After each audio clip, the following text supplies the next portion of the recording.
The United States-Iran ceasefire negotiations regarding the Strait of Hormuz have collapsed, triggering a sharp repricing in global energy markets.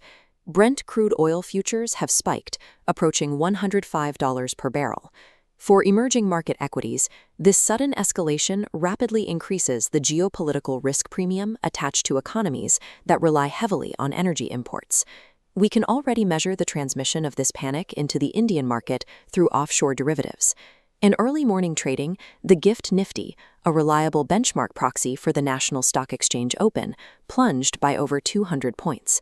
Projecting that offshore data onto the domestic cash market suggests an unavoidable 600 to 800 point gap down for the Bank Nifty index from its previous close of 54,439.9.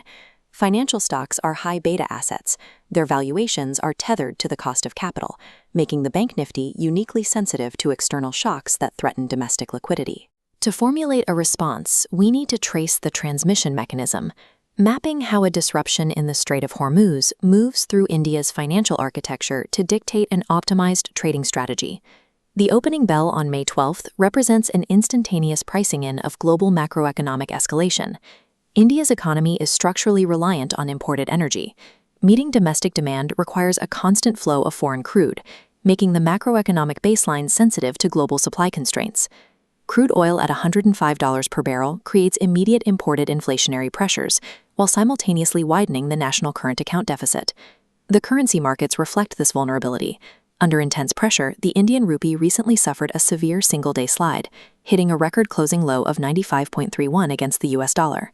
This energy shock arrives alongside an impending El Niño weather phenomenon.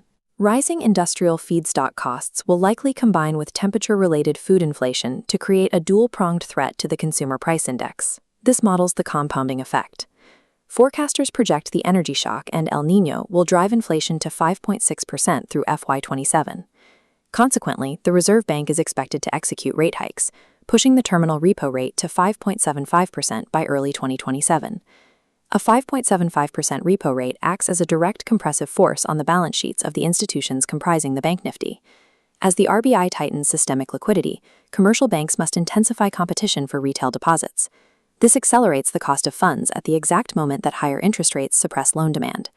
The resulting net interest margin contraction, estimated at 20 to 30 basis points below previous forecasts, drags down core operating profitability and degrades sector valuations. Rising geopolitical tensions have broken the domestic banking sector's cost of capital advantage. This macro deterioration is driving a rotation of global capital. Institutional investors are rotating away from emerging markets toward the safety of US-denominated assets. The velocity of this liquidation is visible in capital flow data. Foreign institutional investors liquidated $22 billion of Indian equities in 2026. While domestic institutional investors aggressively bought to cushion the indices, their efforts are mathematically overwhelmed by the foreign withdrawal. The financial services sector has borne the brunt of this flight. During the March quarter alone, foreign investors extracted approximately 60,000 crore rupees from Indian financial stocks. Beyond external capital flight, the sector is also digesting the Reserve Bank's incoming expected credit loss framework. The ECL framework forces a transition from an incurred loss model to a proactive, forward-looking requirement, where lenders must estimate and provision for future loan losses before they occur. This transition exerts pressure on the profitability and capitalization buffers of legacy lenders, as the market discounts future earnings to price in these new requirements. Indian banks are caught in a squeeze. External liquidity is being drained by foreign investors, while internal capital is being constrained by regulatory compliance. We can see these risks manifesting in the specific banking architectures that anchor the index. State Bank of India's recent performance shows a sharp disconnect between its Q3 results and its current operational trajectory. In Q3, SBI reported record profits, but the Q4 data reveals the underlying stress.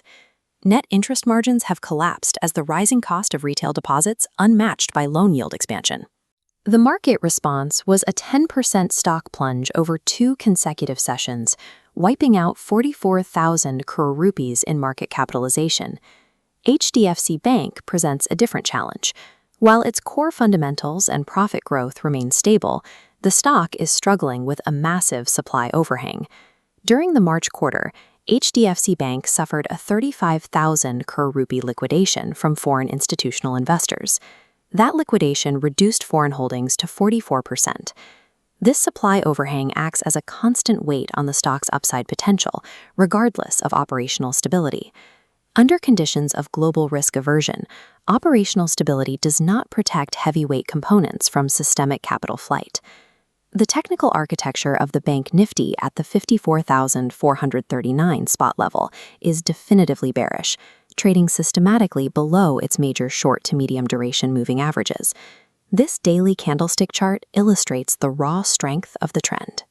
The average directional index has spiked to 57.87, which identifies the current downward action as a highly structured, aggressive bearish impulse wave.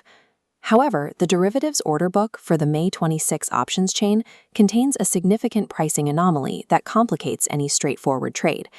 At the 54,400 strike, the call option trades near 2,008 rupees, while the put is only 663.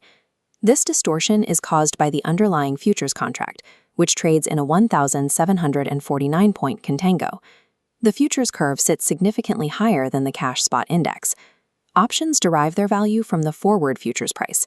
The call option is inflated because it is deeply in the money relative to that forward curve, while the put relies purely on extrinsic value and implied volatility. Dealing with this forward premium makes naive spot price trading dangerous for option buyers. We have a confluence of a gift nifty gap down, structural institutional liquidation, and heavy call writing resistance above the 55,000 level. To target this breakdown, the optimized strategy is buying the May 26th 54,400 put option. The recommended entry zone is between 640 and 690 rupees. Success requires a strict rule. Wait until 9:30 a.m. for the initial morning volatility surge to stabilize. The base case model assigns a 60% probability to a continued decline toward the 53,500 liquidity pools, which would yield 35 to 50% gains through gamma expansion. The primary risk to this trade is a Vega crush scenario, which has a 30% probability of occurrence. If the index gaps down and then trades sideways, the collapse in implied volatility will destroy the put premium through time decay, even if the spot index remains negative. Navigating this environment requires structural discipline and a rigid stop loss at 15% of the invested premium.